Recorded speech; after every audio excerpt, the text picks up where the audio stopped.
My martial arts slash jiu-jitsu journey kind of started when I was 5 or 6 years old. I started out doing karate until I was maybe 16 or 17 at Bill Stevens Karate. I got my second degree black belt there. And then I pivoted to jiu-jitsu while I was at Penn State. I trained at Central PA Mixed Martial Arts under Ryan Grun, and I got my blue belt there doing both gi and no gi. And then I moved out here to San Diego in 2020 and started under Richie here at 10th Planet San Diego and haven't looked back. I mean, it's no secret. I'm brown belt under Boogie, and Boogie does a lot of rubber guard, so that's honestly one of my favorite positions and favorite things to work. You can see it in a lot of my past matches. I do use it a lot. I don't consider myself one-dimensional there. I like to use it to get to other positions as well. I find it very useful for that, for things like sweeps and creating chaos and scrambles and things like that. So that's one thing that I think is pretty unique about my game.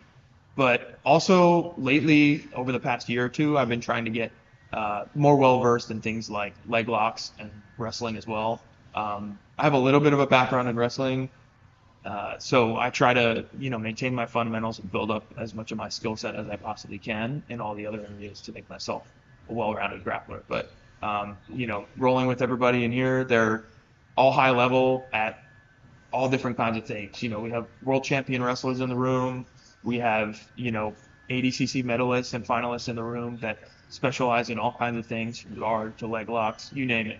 So I really consider myself super lucky to, frankly, get my ass kicked every day in here and take some skill from those guys as well.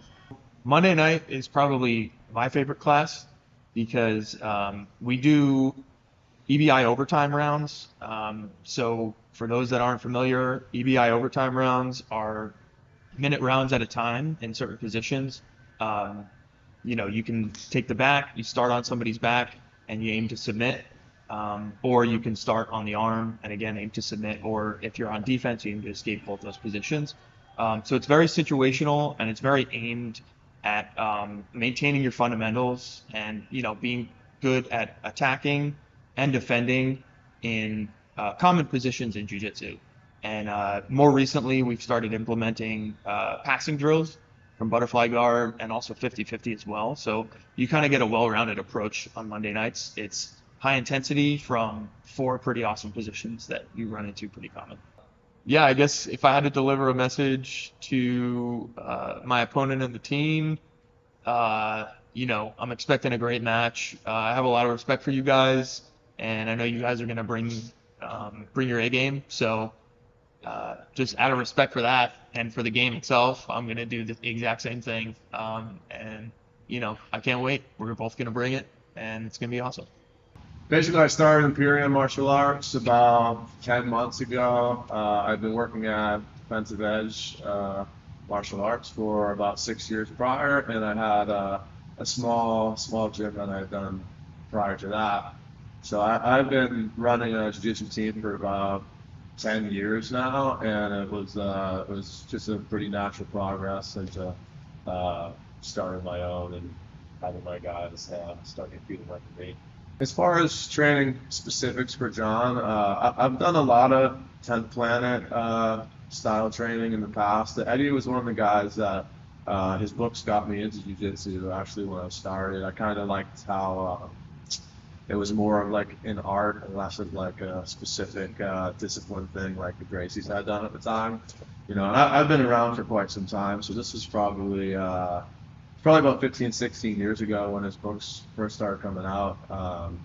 And there wasn't a lot to learn at the time. So I remember just being up all night reading through Eddie Bravo books. And I believe I was the first person to hit Dead Orchard armbar in an MMA fight.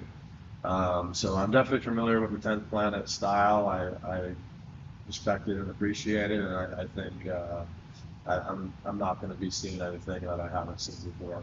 I think certain people have to amp themselves up to compete. I kind of have to just do it like another day. I did it the same with MMA.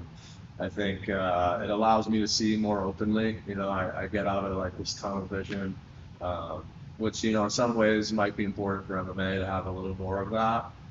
But as far as jiu-jitsu goes, I think it's good to have my options open. So I try to stay relaxed, treat it as a training day, and like I said, I use my training days to go as hard as I can. So it's something that I don't see a lot of other gyms do. But I'll be very comfortable going 100% for 7 minutes. What do you expect out the match? I'm going to come out with a strong pace. I always like to dictate the pace. I always like to be the one in charge of the timing.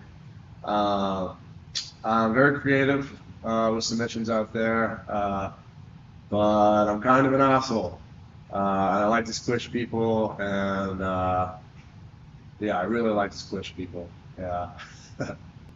John seemed like a cool guy in his interview.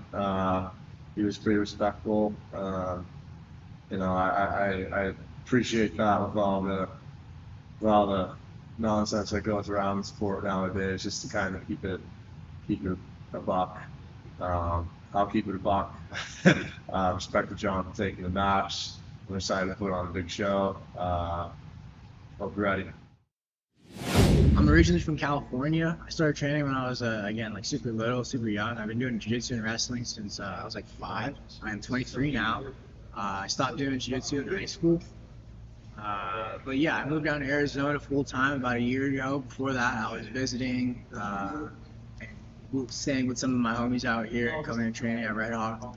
I made the full switch to move over. Me and my girlfriend moved over about a year and a half ago now. So I've been loving it. Tim gave me an opportunity to teach here and to train here, so just took the opportunity and I've been here since. This is all I pretty much do. I teach and I train. I teach. I'm one of the head kid coaches, so I'm here like 6 days a week, Sunday through Friday, and then I teach the adults as well, but just the beginner gi classes, and then privates pretty much every other day. So it's just another match. I feel like just with all the experience I have competing growing up, just being around combat sports my whole life, it's not really a big deal to me. And I look forward to it. I love performing in front of people. I like when everyone's watching me. I think that's when I do the best. In practice, when we do like our shark take rounds and like everyone's watching me, or like stuff like that, or just super fights. I feel like I've had my best performances on super fights. So I like when the lights are on me. I like showing off cool moves or like doing cool stuff. So hopefully I can get a performance of the night, sub of the night, something cool like that. If you're gonna watch me compete, just know that I'm gonna be aggressive. I'm gonna be moving forward. I'm not going backwards. Always looking for submission. I think the rule set with a submission only rule set does favor my style. Don't blink. I opened up here right kind of at the end of COVID, and I was running private lessons, and I have coached probably since I was about 9 years old, or like assistant instructor, coach classes, or kind of kept myself busy coaching, and I love it. I have a lot of fun. I like being a part of the magic to the new group and being a part of their stories and their journeys. So I just felt like I love doing this. I believe in what I do. I believe in the kind of coach that I am. I've been to enough schools to see what a good coach does and a bad coach does. So I just felt like, why not give it a shot on my own? And here we are, man. 4.5 years in, I got a great team. We're sitting on close to 10 to 12 active fighters. We have probably 12 to 15 guys that compete in jiu-jitsu. We're cruising. Again, it's practice what I preach, right? The way that I coach, and the way that I act, the way that I treat the guys, it's the same thing that I follow. It's the same way that I feel like I have to act, or I have to carry myself and hold myself to a much higher standard if I'm going to lead a rope. And so I expect my guys to hold themselves accountable to a much higher standard than most. You're not able to come in here and be a part of a team if the kind of person you are doesn't match up. So I think that if I'm going to fight and I'm going to coach, I'm going to play this kind of wavy middle ground, I have to be very, very strict on the fact that like who you are as a person is more important. The way that you give back, the way that you carry yourself, the way that you hold yourself in a conversation, the way that you are when you're out at the mall with your friends or when you're at an activity, that is just as important to me as whatever competition you go to. I don't count wins and losses. I don't care how tough somebody is, but if you hold yourself to be a better person all the time and really bring yourself to the highest point, this is kind of the place for that. we're gonna go in there, we're gonna do shit. You know, like he can look me up. Yeah, I did a leg lock. I don't, you know, like maybe I'll do a knee bomb. I don't know. You know, we're just gonna go in there. I just expect him to be a professional and respectful, and I'm gonna do the same. And we're gonna strap it up. You know, at some point maybe I'll take a peek at his social medias, but up until then, I just believe that if he does jiu-jitsu and I do jiu-jitsu, we'd probably be friends. So yeah, we're gonna go compete, and afterwards I'll buy him a drink or hang out, or you know, we'll laugh it up, because jiu-jitsu should be fun. We're not going there to kill each other or hurt each other. I don't want any injuries for him. I don't want any injuries, but we're gonna go and we're gonna scrap. We'll figure it out. You know, you're gonna expect a big crowd, a lot of noise, tons of green. And just gonna go out and have fun, whether it be in here, in a fight, in a car, come on, smile and laugh and like, man, I enjoy this. I really, truly just enjoy it. And so you're gonna get the best version of me always. I'm here to compete.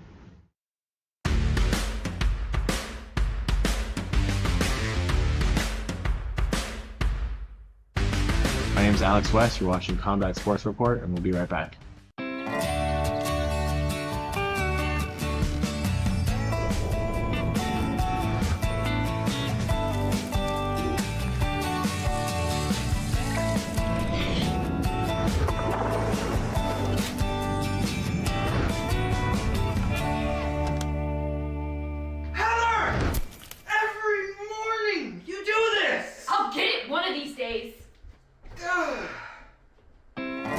Make every morning a good morning with Black Rifle Coffee. Our coffee club subscription delivers the best coffee in America straight to your door. Hit the ground running with the most revolutionary personal training program ever developed. The National Academy of Sports Medicine, the #1 choice for fitness professionals, makes it quick, easy, and affordable to learn on the go. Be your own boss and start transforming lives from 9 to 99 with the all-new certified personal training program only at NASM.org. Ben, take a seat. So, what you did earlier, right? Huge mistake. Colossal. Yeah, rookie move. Kind of blew it. Not signing up for Hilton Honors Points? See, I'm turning all these trips to Grand Rapids into a vacation in the Waldorf Astoria in the Maldives for free. Boom. You're a business traveler now. Time to start acting like it. So, is that a yes to joining Hilton Honors? Shall I? For free. When you want to earn points like it's your job, it matters where you stay. Hilton, for the stay.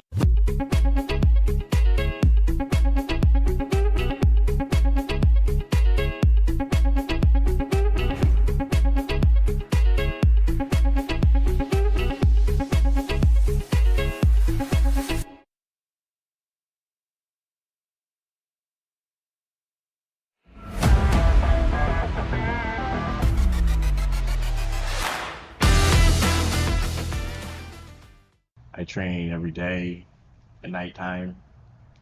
We have a night class where it runs 2 hours, and then I'll have some privates throughout the week. But we also have Saturday night class during the weekend, and then a big Sunday open mat where tons of guys from all around New England, they come to the gym and we get some good hard rolls in. But training's every single day for the most part. I have a 8-year-old and a 4-year-old. They both actually train here, so it's great watching them train. It's great because I also teach the kids here, so even getting to spend time with them and teach them as well, it's great. We spend a lot more time together that we share, common interest. Besides that, I work as a dealer at a casino in Manchester. And I've been doing that for about almost 2 months now. I'm about to finish training right now. But yeah, I do that during the day. And just after that, come do jiu-jitsu, go home, reset, go to sleep, eat food. Pretty simple, pretty, I wouldn't say boring. It's pretty exciting, but yeah, no, just work, jiu-jitsu, reset. Well, I would say I would be sitting guard. But I don't plan on it. Like I said, he's overall good, and when people are overall good, it doesn't really matter what you do to them. So I'm gonna go out there and test my wrestling against his. Um, and then yeah, expect some leg locks. Definitely some leg locks. Back takes and leg locks is what you should be looking for. I'd say I'm very patient, but I'm always hunting for submissions. If you give me top, I'm constantly looking to pass, and I wouldn't say I'm the type to stall at all. I'm always looking for the finish. You can expect to see a lot of action, a lot of submission attempts, a lot of movement. I get personally very bored when there's not a whole lot happening in a jiu-jitsu match. So if that is happening in one of my matches, I will do anything to make the match move and to keep things happening and keep the match engaging for people to watch, or even just for myself, my own like ADD or whatever. I'd say like, just make jiu-jitsu exciting. So if you're watching, in person or at home, you can expect to see an exciting match. In a lot of ways, like I haven't even gotten the results or reached the goals that I want to. And you would think that I would be discouraged because of that, but like I'm honestly more motivated, more excited, more passionate. I'm just happier than ever, and I'm really grateful to be doing what I'm doing. And so like, results maybe at times go my way or at times don't, but like day to day or at least big picture, my life doesn't change too much. And I think one of the lessons that I have learned from coming up short so many times is it's not really about like any individual result. It's like mostly about the journey to get there and just the process, to, I don't know, find out how good you can be or just to generally become a better person day by day. And I've just really embraced that, and I've embraced, I think, building, systems and relationships and, I don't know, just like routines that help me become a better person. And I'm like really grateful for the people around me, for the opportunities I get, for the positions that I find myself in. I'm like really happy. I'm really grateful. And it's mostly kind of not connected to the results of a jiu-jitsu tournament. It's a lot about how I go about my day-to-day, how I push myself, how hard I'm working, and, how I'm affecting the people around me. And that means a lot more to me than any one, result. So I don't know. I feel good about that. And, it hasn't always been like that. I think when I was coming up in the game and like, ironically not having as much success, I was really tied to the results of events. I like attached my self-worth to the results of, various jiu-jitsu events, which is like super unhealthy. And I wouldn't say like a fun way to live even, and somewhere along the way, I just realized that like, me as a person, I don't really change because I win or lose at a jiu-jitsu tournament. I change by putting in the work to chase my goals and to, achieve something great and to like build something bigger than myself and to just, try to be as well-rounded a person as I possibly can be. I'm really passionate about talking about this stuff because I feel like it's played a huge role in my life and, my mental health, to be honest. I've like obviously won a lot of things, but I've failed in pretty spectacular ways, almost just as much. And, it can weigh on you. It can weigh on your mental health pretty deeply if you let it. But if you step back, if you look at the bigger picture and you just become more process-oriented, like I was saying, you'll realize that it's not really about any one single result. It's not even really about like success or failure. It's just about you pushing yourself and the people around you, pushing each other to be better and, kind of enjoying the journey. And more than ever, I've come to realize that about life. And, I have a relatively short window to do this this thing, this, you know, like competitive, you know, part of my life, at least competitive in jiu-jitsu, and I'm really grateful for it. I'm really like happy that I get to feel the highs and the lows, and you know, I think if I could try to maybe impart some wisdom upon anyone else, it would just be to embrace the highs, embrace the lows, work as hard as you possibly can to become a better version of yourself. And in doing that, you'll, I think, learn a lot about yourself, and you'll become more secure with who you are. And, you know, embracing challenges is a good way to ground yourself and to keep yourself humble. And I think when you do that, you realize that life is kind of, or I guess like, I don't want to call it manhood, but like adulthood maybe, is about controlling your ego and about embracing, I think, just like I said, like some or some sense rather of self-accomplishment and security. And, you know, that's a lot more valuable than, say, chasing, I don't know, in jiu-jitsu it would be like medals, or, you know, in life it would be like money or status. You know, that's just, I think, not as important as, you know, finding out who you are inside and, you know, trying to, like I said, reach the, maybe the, like, potential that you know you have.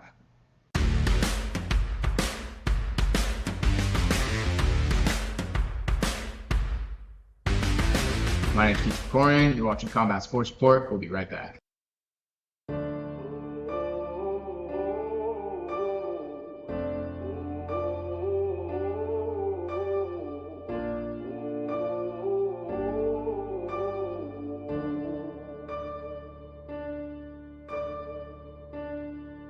So welcome to the fire.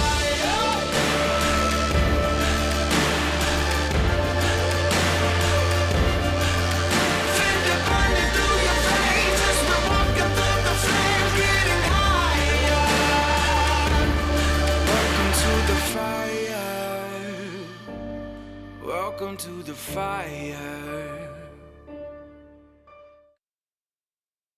Determined to rise, the competitive nature of man took over. He began to believe that those who weren't for him had to be against him. He wasn't afraid to burn a few bridges or make a few rash decisions to get to where he wanted to go. But perhaps he had it backwards.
The future of boxing is here. Cutting-edge technology that reimagines the DNA of a boxing glove. Hayabusa T3D, constructed with a 3D printed lattice, a liquid polymer network of precisely tuned zones with unmatched mechanical properties, designed to absorb and channel impact energy with absolute control, combined with world-class wrist support to provide fighters with a bespoke fit and feel. Coded for next-gen comfort, performance, and protection. Hayabusa T3D.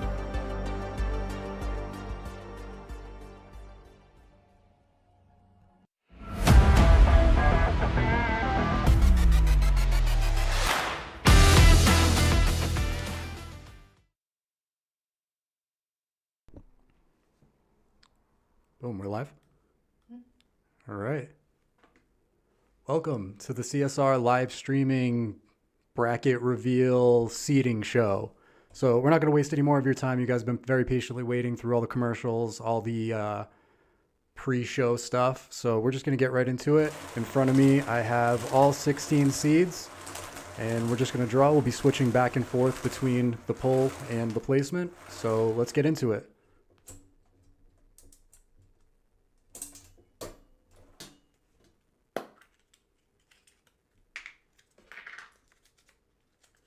All right, seed number 1, we have Garrett Kilpatrick.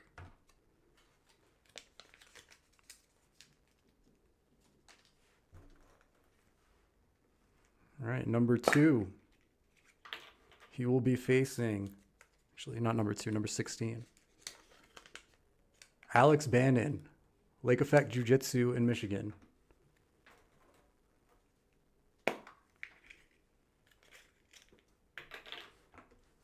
All right, next up, Michael Lugo, Gracie Tampa South in Florida. He will be taking on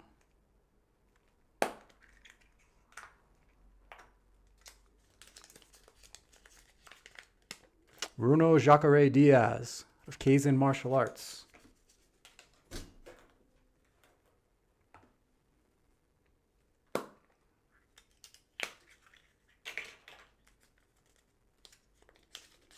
Next up, Brandon Avila, Lausanne MMA, almost said Jiu-Jitsu.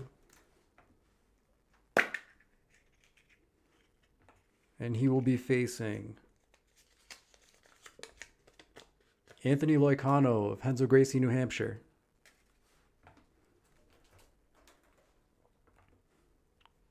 All right, next up,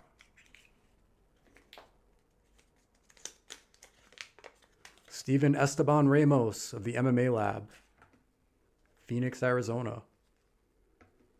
And his opponent, Caleb Crump, highly anticipated matchup. Very excited for that one. 2 vegans going at it.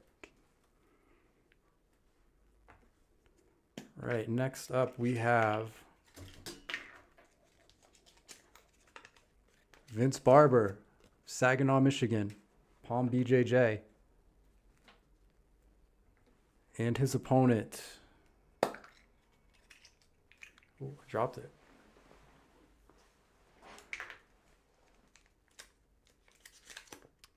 Donovan Green, representing Indiana. All right, moving right along here. We've got Charles Rosa, Charles Rapido Rosa, Charles Boston Strong Rosa, coming up from Delray Beach, Florida, back to his hometown. And his first round opponent will be Rory Connors, Connors Martial Arts. That's a fun one. Very excited for that one. All right, 2 matches left. Who do we got?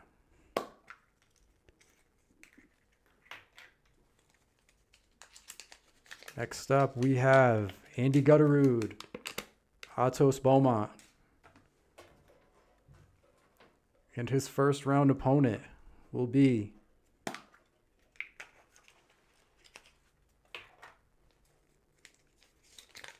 Jaden Groner, 10th Lynn at Lombard. Another fun one.